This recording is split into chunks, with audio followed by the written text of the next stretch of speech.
You're listening to the Birth Matters Podcast, episode 104.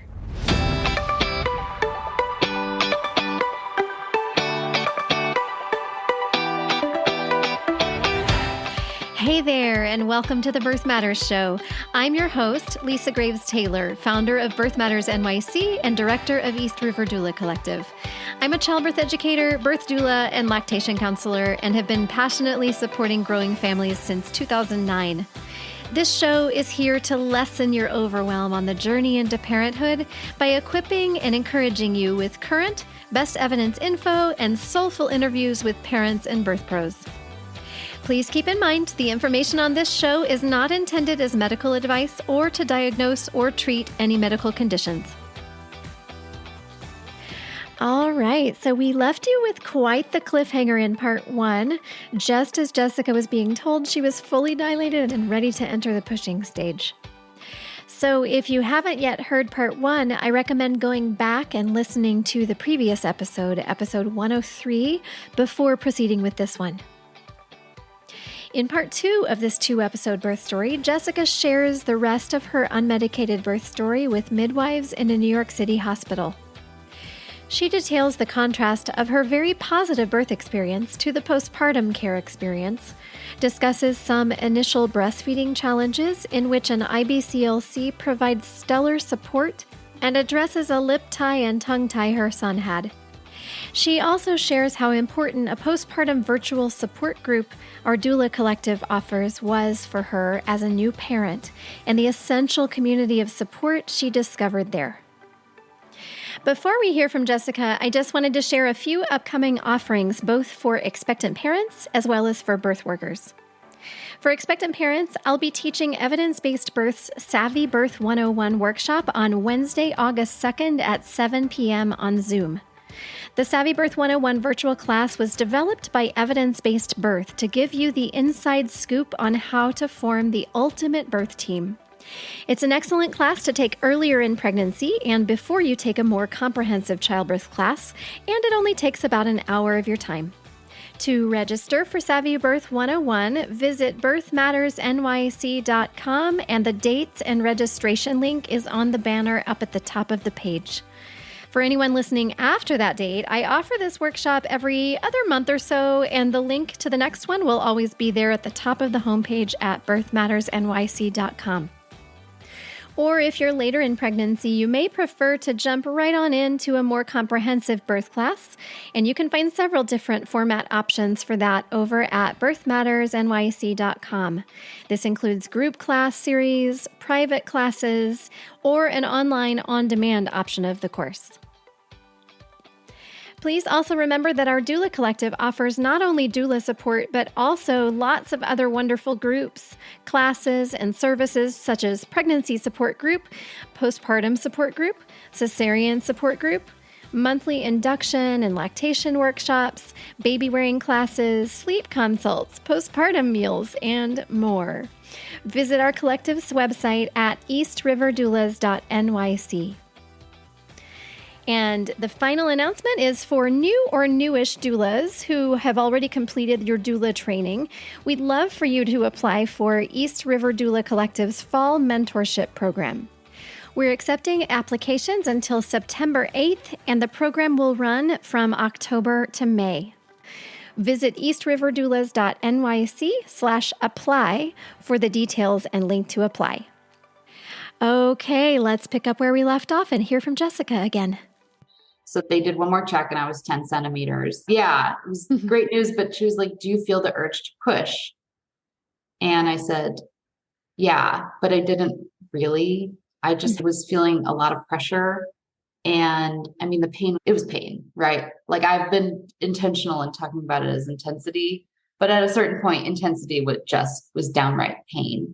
Having increasing pain in my lower back. And that was where the most intense pain was happening, which surprised me. So I just was like, well, I'm 10 centimeters, so a little lie here won't hurt. And I just want to get cleared to start pushing, because maybe if I start pushing, this baby will come out sooner. I wasn't doubting myself, but I was ready to get a break from everything. So, and you said you were lying on the bed at this point? Still on my side. So we tried pushing, and basically they were like, yeah, you can start pushing. I started pushing on my right side. And this is the point where the experience that I had diverged a little bit from what I would have ideally preferred, in that, like, someone was holding my leg and someone was counting to 10, which I almost laughed at the first time they did it, because I was like, 10, I can barely make it to 3. You have to be kidding, right? Like 10. They were sort of like, hold your breath. And there's a little bit of that like coached purple pushing, which was not what I had wanted. And in the moment, I was getting increasingly eager to have the process be over. Sure. I was willing to go there. But I found it absolutely hilarious. 1, 2, I know, 3. slow, right? Yeah. And I was like, that's all I have. What else do you want me to do from like 4 through 10? And I keep saying they because I had my glasses off and I mostly had my eyes closed. I needed to be very closed in. And so I don't know who was talking to me, honestly, but whoever they were suggested that maybe I try rolling on my back because I didn't have enough force on my side. Okay, so again, that was not part of the plan, but I was like, I'll do anything at this point, even though it hadn't been such a long process, because at that point it was probably 9:30 at night. So 15 hours into labor. And I knew it was unlikely statistically that the baby was coming so quickly, but I had that second cervical check and was told, you're at 10 centimeters. Yay.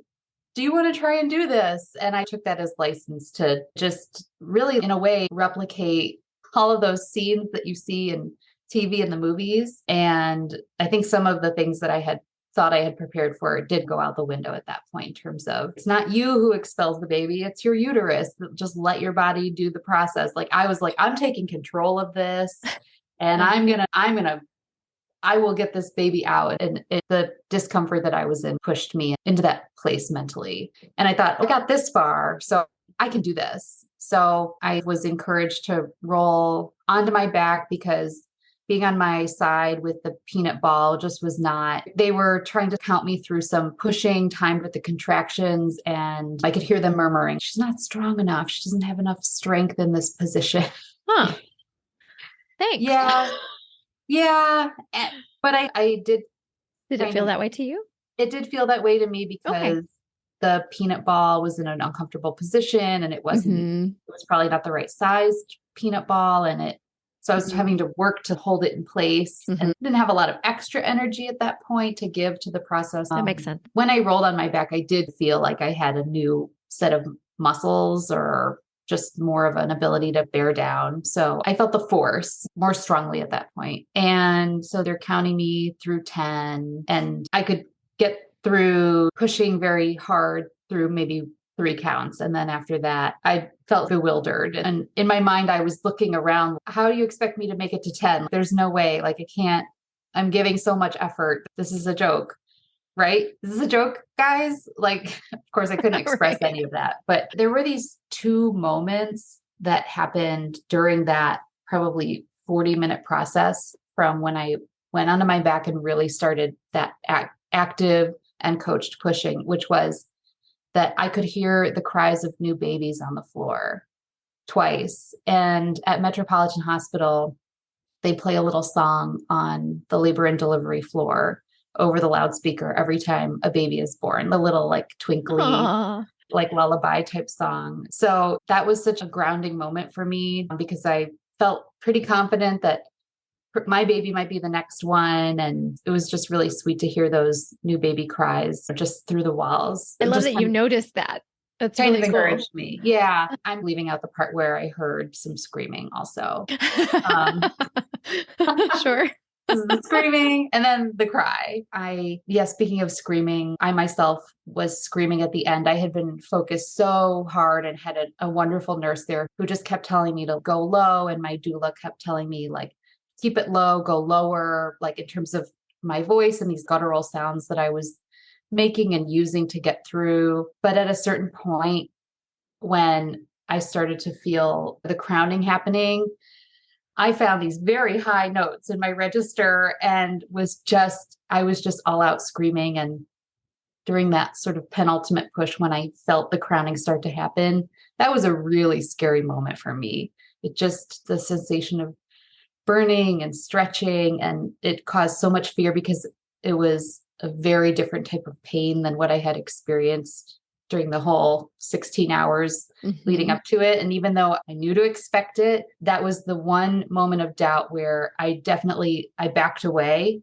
Like physically, I actually felt myself close up, and I felt Jamie actually come inward a little bit again. And talk about the mind-body connection, because the fear of, can I do this? If it's going to require even more than that, then I don't know if I can do that. That was the sort of the one moment where I questioned my ability, but it had to happen, right? There was no other way.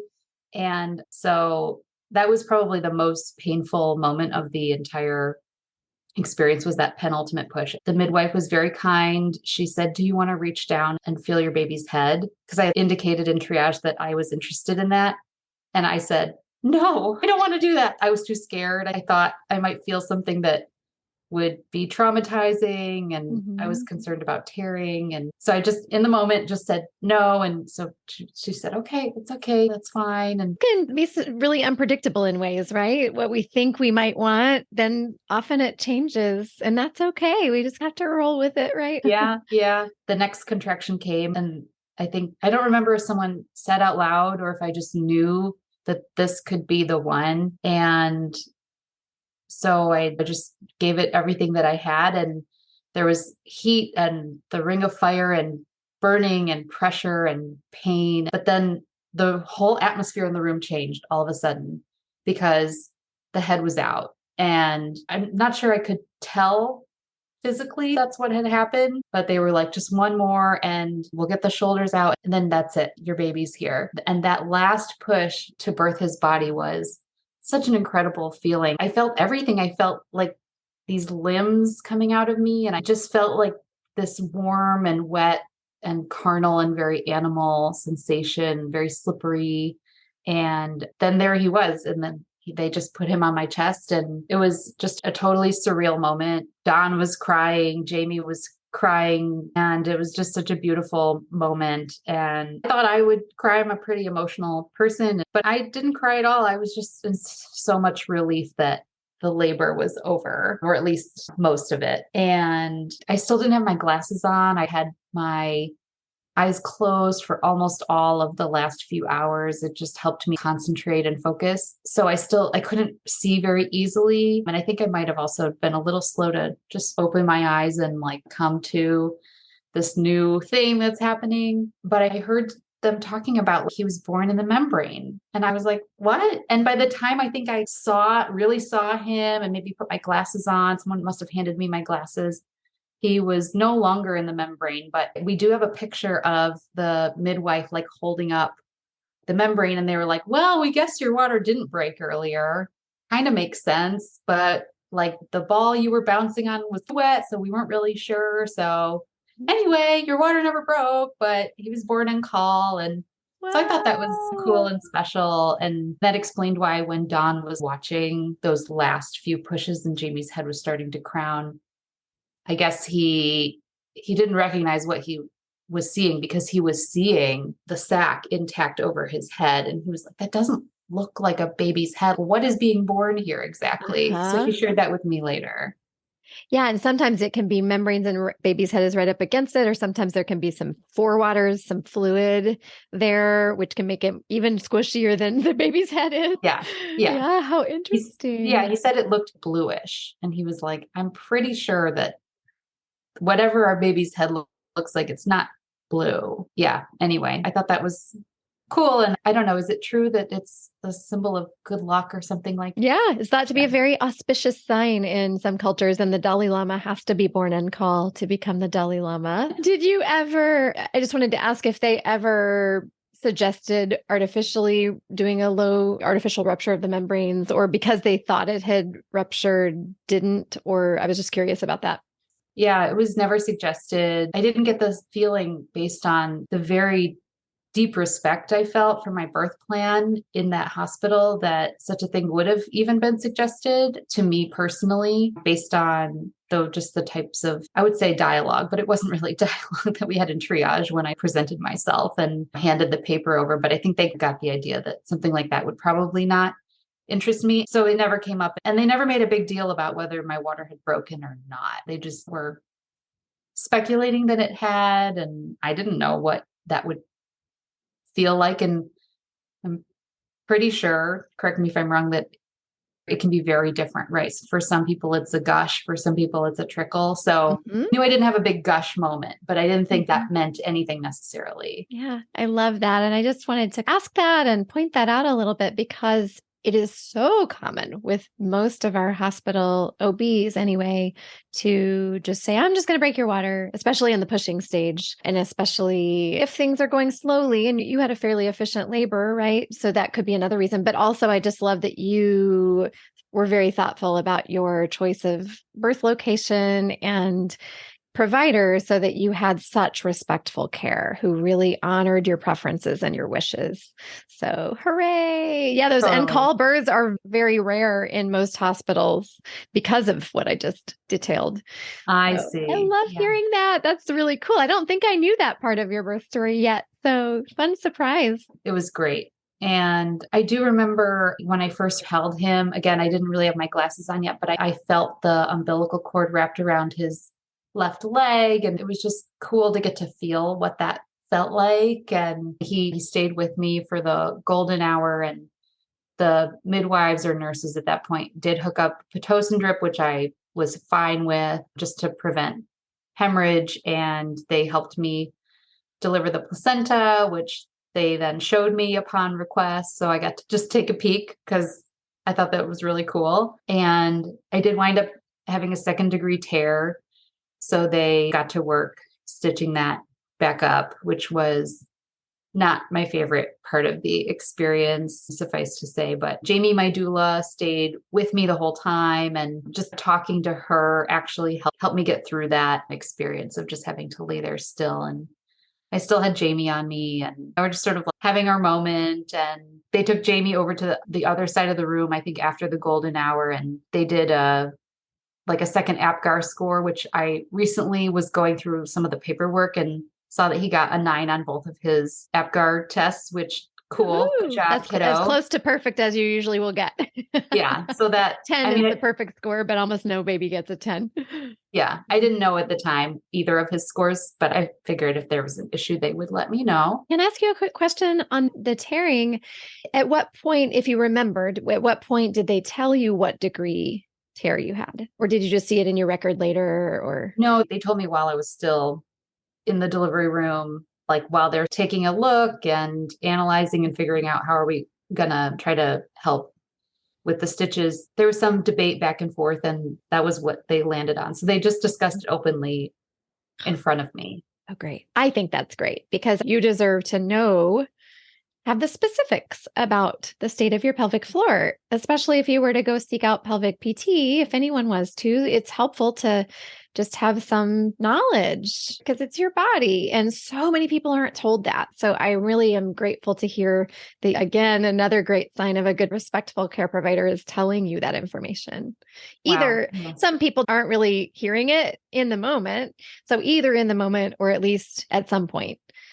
Yeah. Yeah. Great. Yeah, I didn't know that.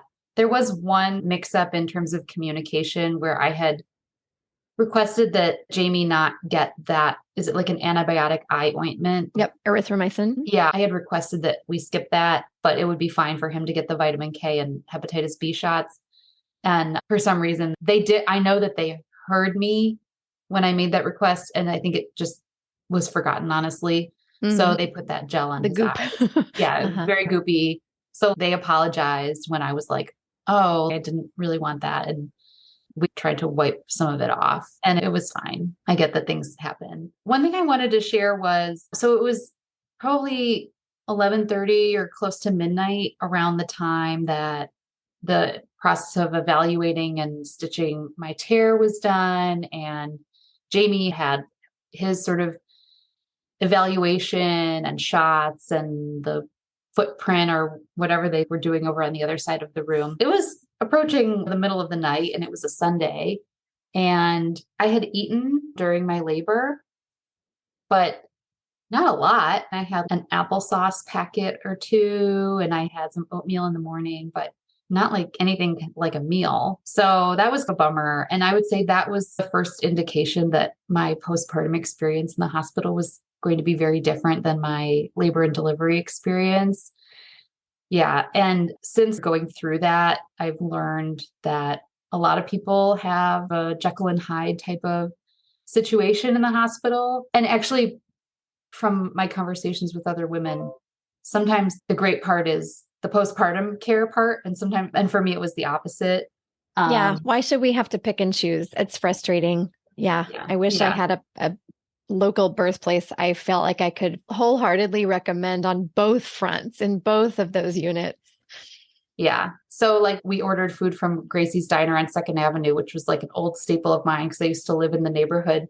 And I was delighted to get I don't know if they still call it the Hungry Man breakfast, but that's what I call it in my mind, where it's 4 scrambled eggs, and like 4 pieces of toast and sausage and bacon and ham. Ham? Wow. Why ham? I don't know, but there's ham, hash browns and hot sauce. And I used to order that meal after I would go out and do like an 18 or 20 mile training run for the marathon. So it was sort of like, oh, this is like a full circle experience. Oh. And maybe the hospital also should have had a hot meal ready for both me and Don also, because he also was not eating and needed nourishment. And so that was the beginning of what was a difficult postpartum experience in the hospital, where we just felt the respect that we had been given up to that point, it basically just dissolved almost entirely. It was really difficult for me to get a Tylenol. It was difficult for me to get any rest, just so many wake ups in the middle of the night. It felt like the night shift nurses needed to just come in so many times just so they could check a box to show that they're working as much as the daytime nurses or something. And one nurse even came in the middle of the night and did something that was really awful for me. She made me walk down the hall and get on a scale and weigh me. And I had been declining during all my prenatal visits. I had been getting on the scale, but I would turn around so that I couldn't see the number. I just felt really sensitive about it and didn't really want to know for my own mental health. And my provider understood that by turning around, that's a sign she doesn't want to know. So she would just write it down and then that's it.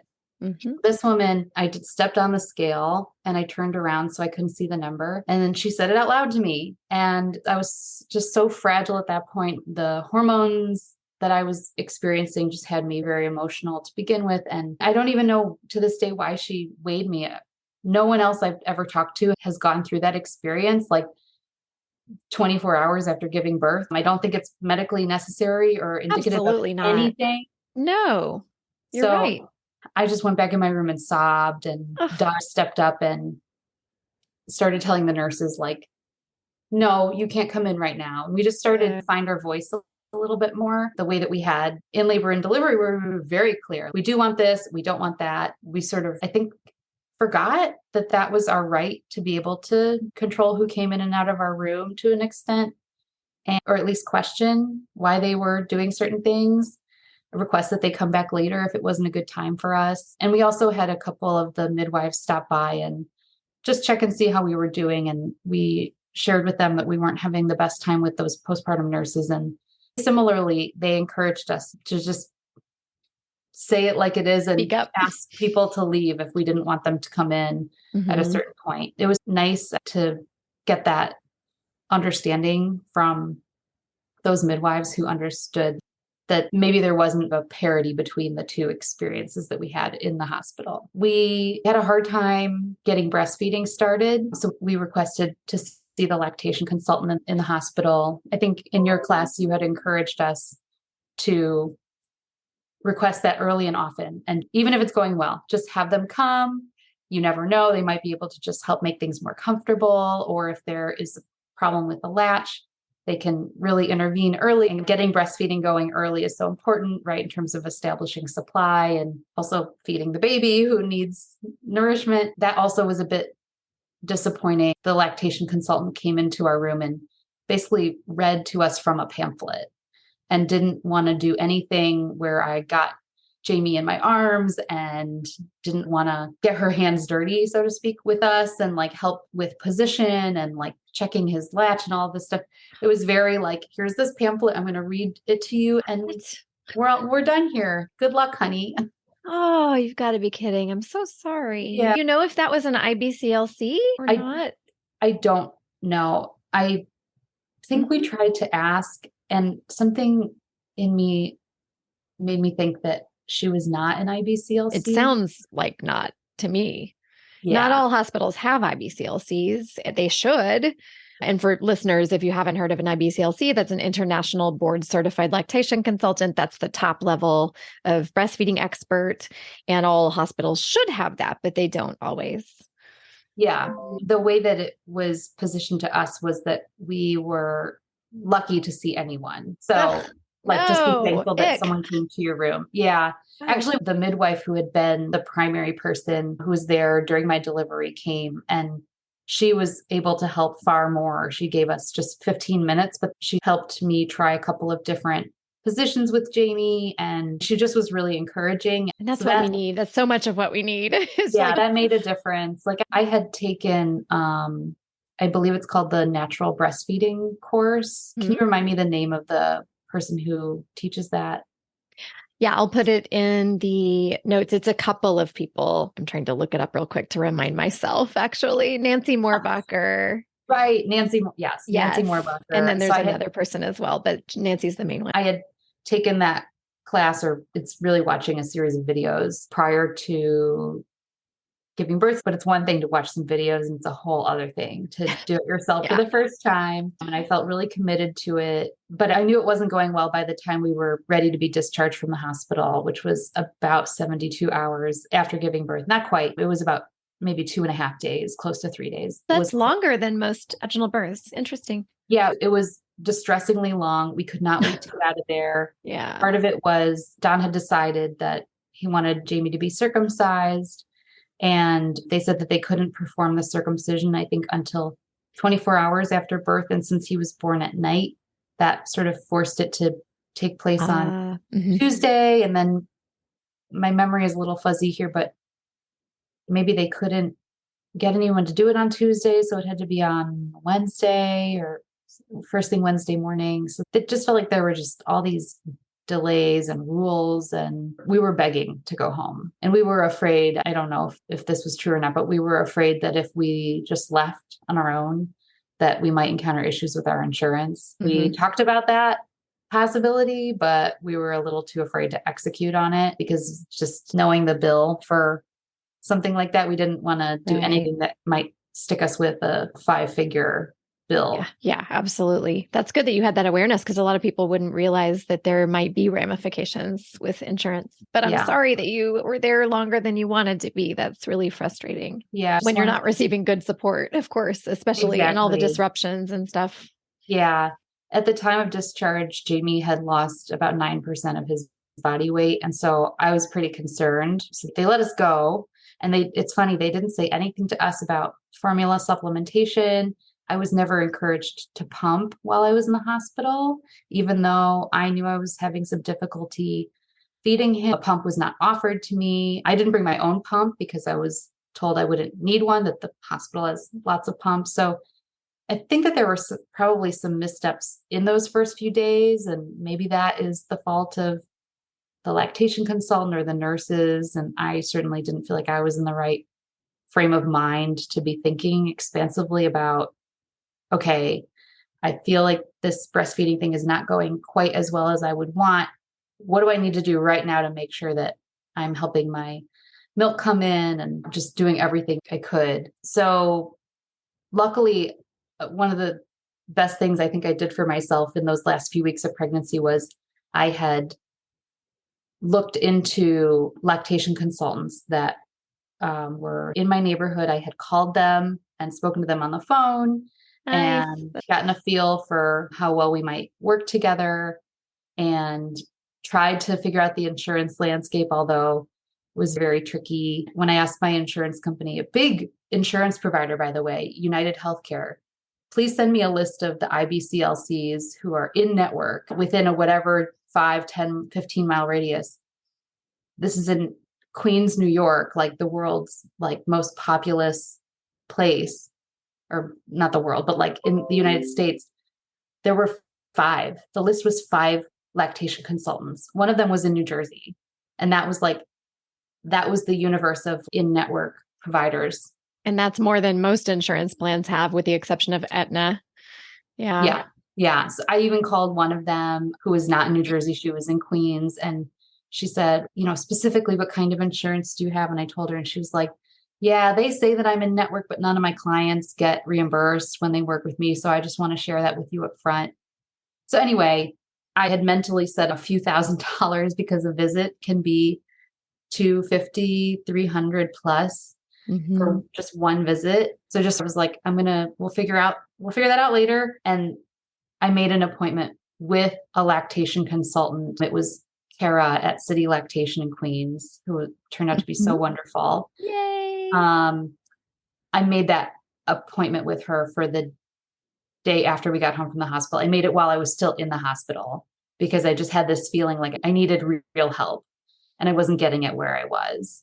Everyone listen to Jessica. This is what I recommend in birth class. As soon as you give birth, schedule that appointment for day 3 to 5, because around the time your milk is coming in or needs to transition, that's when we often start to need more support than maybe we might have needed earlier.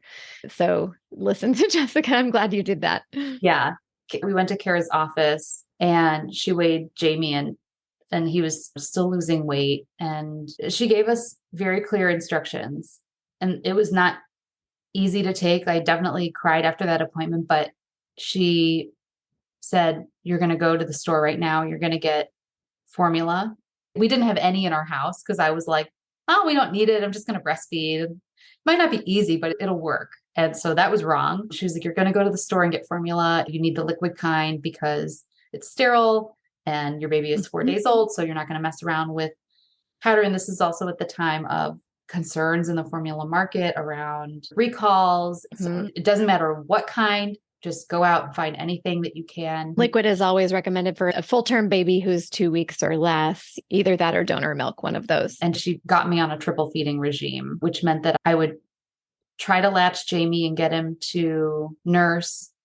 I would pump, and then we would give him a little bit of formula on top of that. And we started using an app to just track everything that was happening so that we had a sense, because part of the process of working with her was any data we could share with her. She was very invested in knowing how things were going, literally hour by hour from one visit to the next. I think we saw her maybe 48 hours after that initial visit. And the intake form was just, she was asking vast amount of questions, which in any other circumstance might have felt like a lot.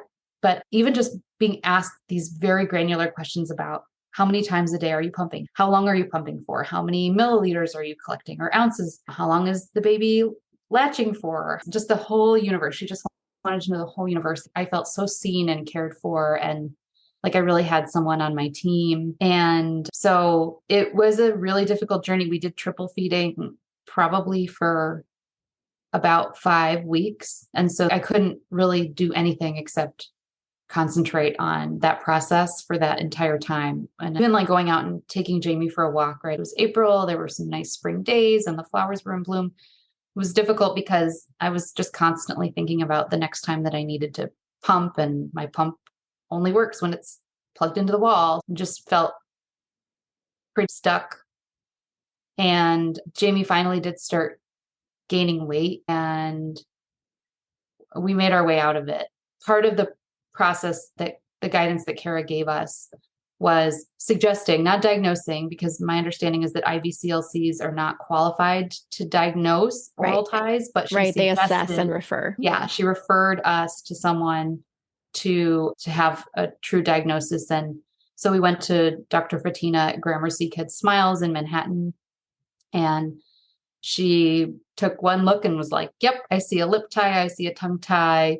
This is probably part of why you're having a difficult time with breastfeeding. So we had those revisions done by her that same day. That came along with the sort of difficult process of helping with the healing, which is a misnomer, because when you have those sort of tissues cut with the laser, they naturally want to grow back and heal. And you, as the parent, want to prevent that from happening. So what we had to do like 3 to 5 times a day was to actually like put on gloves and just stretch those tissues out. And that was horrible. It was truly horrible.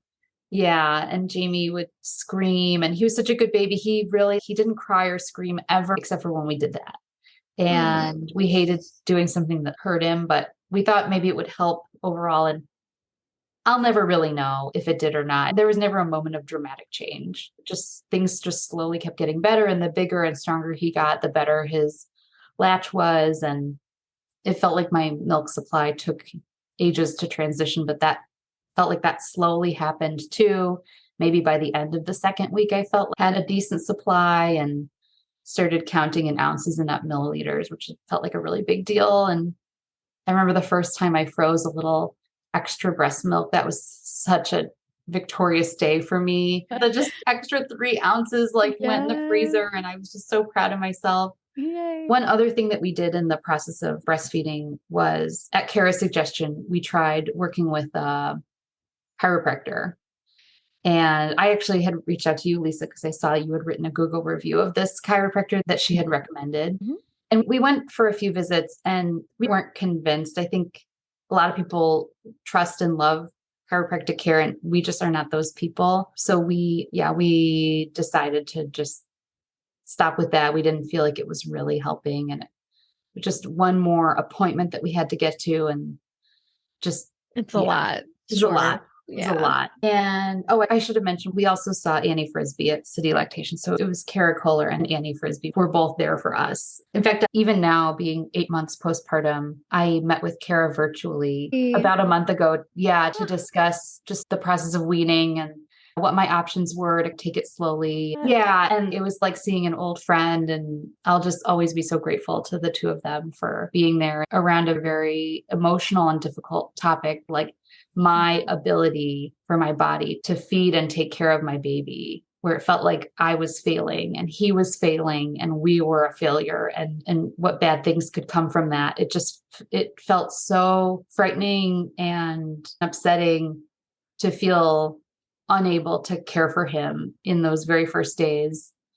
And really, like, their generosity and care and really love, it felt like they were giving us love by helping show us the way to try to get on track. And they never once said, this just seems really hard, you should just quit. Or like, why don't you just consider just resorting to formula? There's nothing wrong with formula.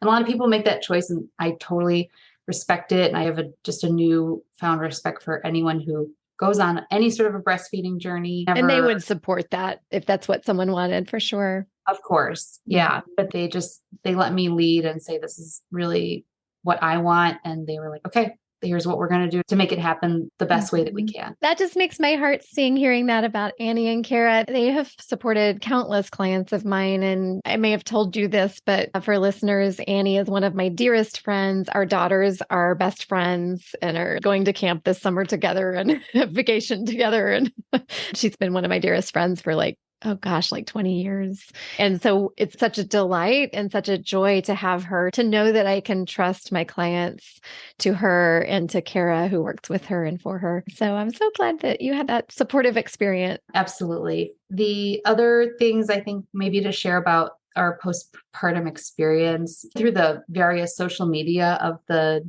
doulas and the doula collective, and probably also your social media, I saw that there was a postpartum support group starting. And it was starting right around the time of my due date. And so you were part of the very first cohort, I think, right? Oh, was that I think you were. We're the first ones? You were. It's a very special group. I feel like several people on this podcast were in that cohort. It's really cool. Yes.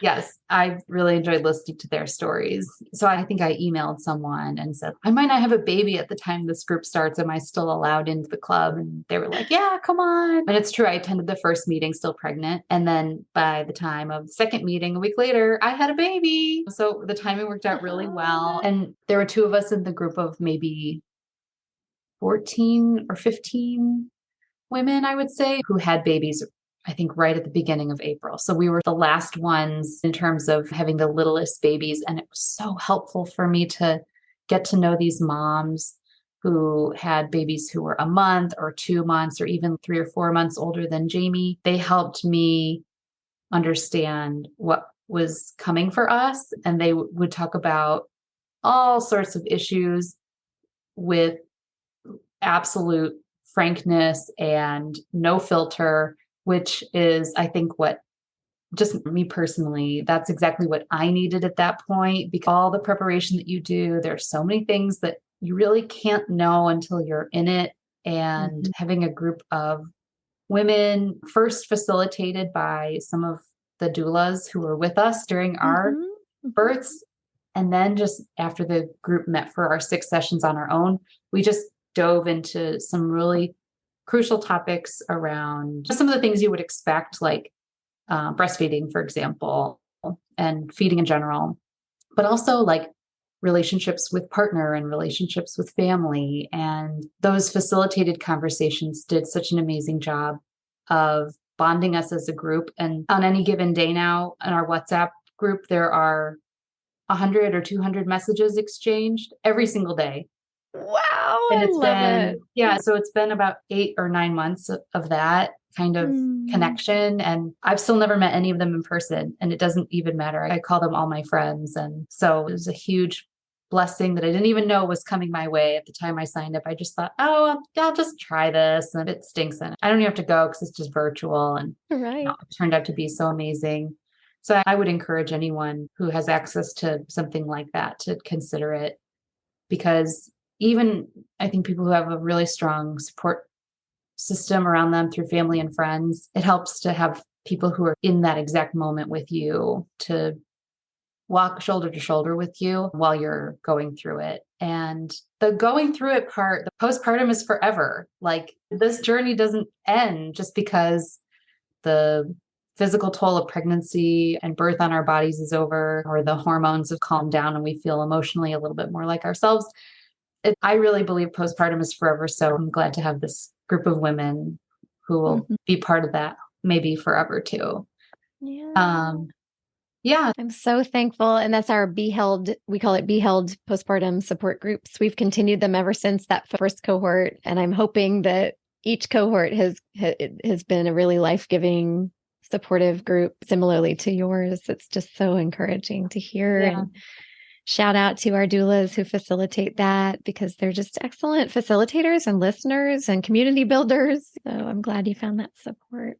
Yeah, truly excellent. So is there anything else that you haven't gotten to share that you'd like to share, or any final insights or tips for people who might be listening, largely expectant parents? I think I've shared a lot, and thank you for the opportunity, Lisa. It's been so fun. I think the one thing that I maybe wish that I had been able to contemplate during my pregnancy relates to who I am as someone with an achiever mindset. That's a technical term if you are familiar with the Gallup Strength Finder, which I'm sure some of your listeners have participated in. The people who identify as achievers like I do wake up every day at 0. And the day's not a good day if a certain number of tasks don't get accomplished. And so it feels really good actually to have a to-do list and to check those items off the to-do list, whether it's mowing the lawn or doing the laundry or responding to that email that's gone a little bit too long, needs to be answered, whatever it is. And work days are like that, but weekend days are like that too. And I never really understood until I had a baby, like basically on me 24/7, that the inability to check off those boxes in the way that I was used to was going to be really challenging for me. The things that I would normally want to attend to around the house as a wife and partner, as a daughter, as a worker, as a community member, those tasks, I was just utterly unable to accomplish them. And I couldn't let go of the need to feel that I had accomplished that. Never mind the fact that I was doing like the triple feeding thing and focusing on trying to get my baby to sleep and trying to also take some rest for myself where I could. That Achieving a lot, didn't but it feel doesn't like always feel that way. It didn't feel like I was doing anything. It felt like I was just sitting on a couch all day. And that was really hard for me to adjust to. I think I'm still adjusting to it, frankly. I am trying to make peace with the fact that things don't get done on the old timeline anymore. And I just don't have the bandwidth, and finding some way to be okay with that is still, it's an ongoing process. And so maybe that won't resonate with everyone, but it Resonates with me a lot. It was probably the greatest surprise for me, or certainly one of the greatest surprises.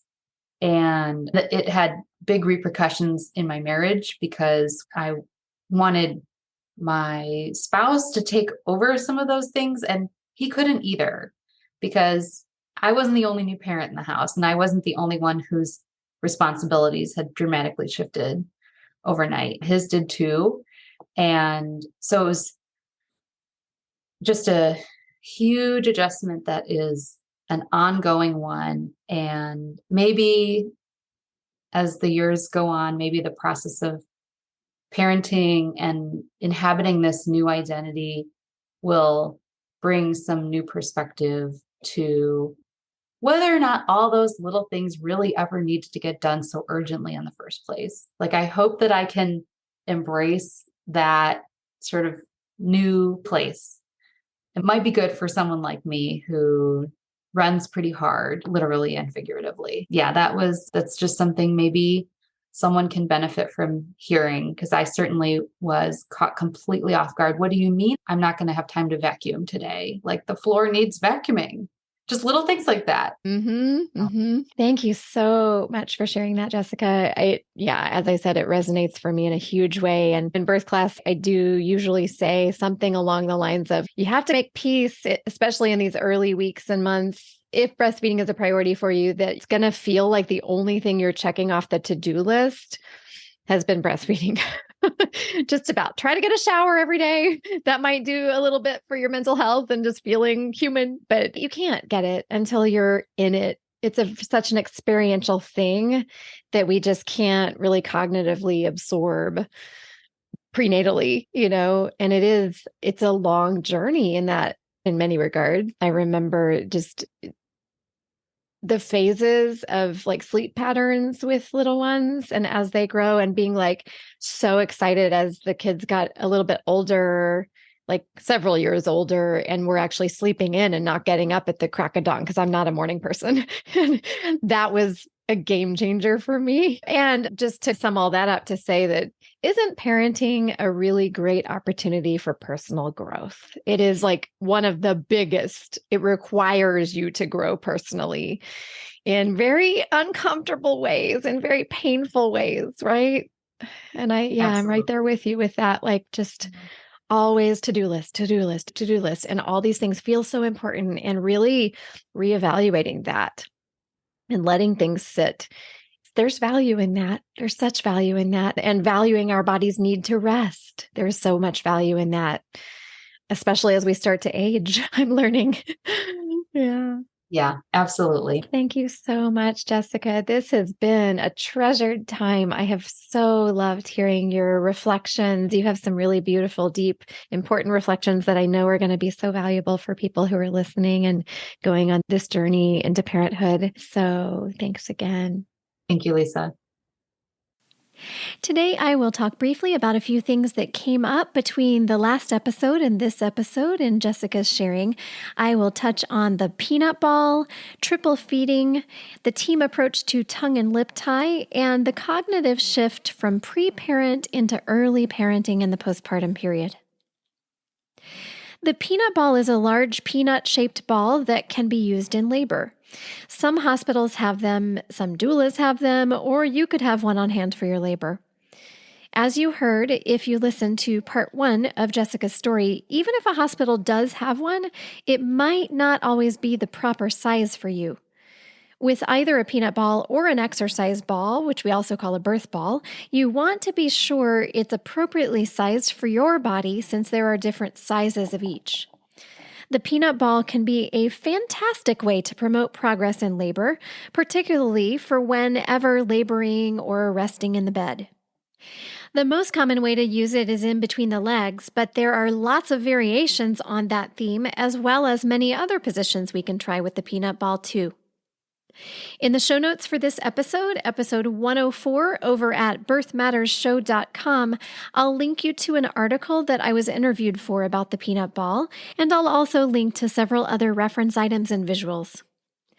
You can learn more about triple feeding that Jessica mentioned in the end teaching notes of episode 98 and 99, Crystal's story and MJ's story.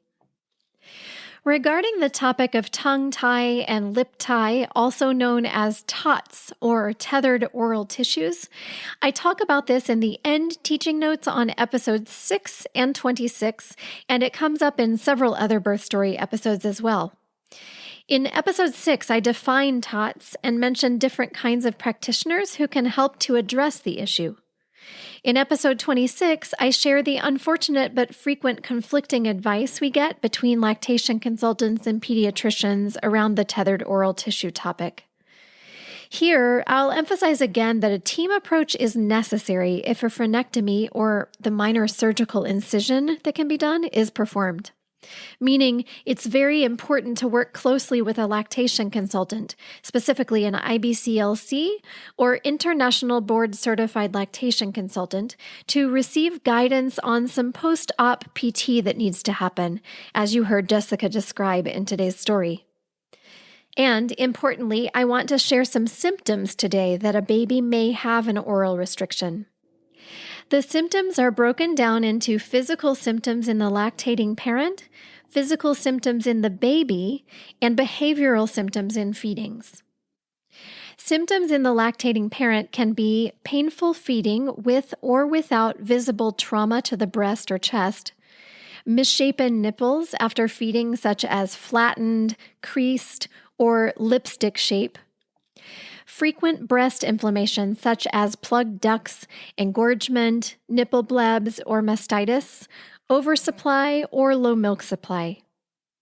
For the baby, it can be reflux or spitting up, colic or gas, explosive poops, blisters on the lip, especially the upper lip, or a white coating on the back of the tongue, slow or fast weight gain.